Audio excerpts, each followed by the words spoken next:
that note about Biden approving weapons to Ukraine in an unprecedented fashion that he said was going to be a red line that he wasn't going to do, it reminded me of how he could do a lot in the lame duck period and he's choosing not to, especially in light of the Supreme Court decision basically saying that a president can do whatever they want.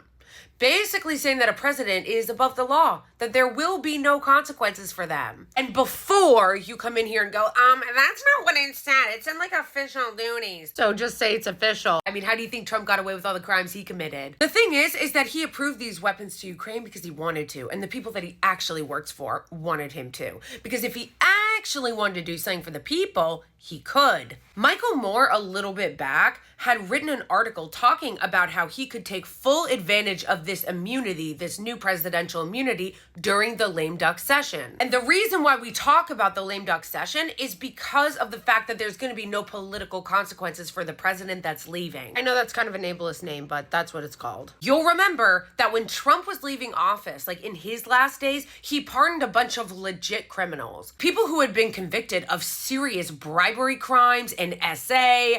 Go look at the list of people that Trump pardoned on his way out the door. Trump also put in that really corrupt judge in Florida that helped him get off of the classified documents case in his lame duck session. And now Biden is doing the Ukraine weapons thing. If Biden really wanted to, as Michael Moore pointed out in this piece, he could do a lot. And again, the reason for that is because in the last session of a president's term, where Biden is not going to run again, they don't have to worry about re-election. Like, Biden doesn't have to worry about AIPAC because they're not going to have to spend money against him anymore because he's not going to run again. Even though we know that wouldn't happen because Biden actually is a committed lunatic Zionist. You guys should really go read this piece by Michael Moore. Moore's list of 13 action items included things like canceling student debt, all student debt, and medical debt, halting weapons shipments to the Israeli regime and demanding a ceasefire, ending the death penalty, declaring Equal Rights Amendment a constitutional amendment. Now, I don't think you can just declare something a constitutional amendment, but you get the point. And granting clemency to nonviolent drug offenders. And why hasn't he done that? Why hasn't he already pardoned all nonviolent drug offenders? Why hasn't he changed it from Schedule 1? Or legalized psychedelics for medicinal use? There is so much research coming out about their properties for PTSD. Which reminds me, Massachusetts, what were you thinking? They had a ballot initiative about that and they voted it down.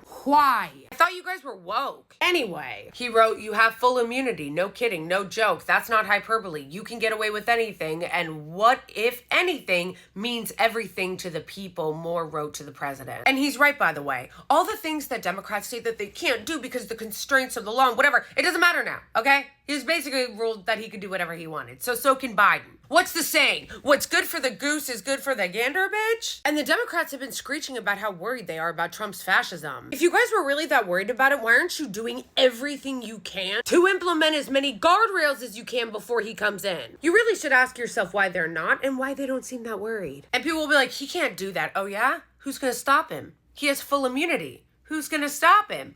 It's just like when people were like, Trump was such a good example of proving that they're not going to do anything if you break the rules.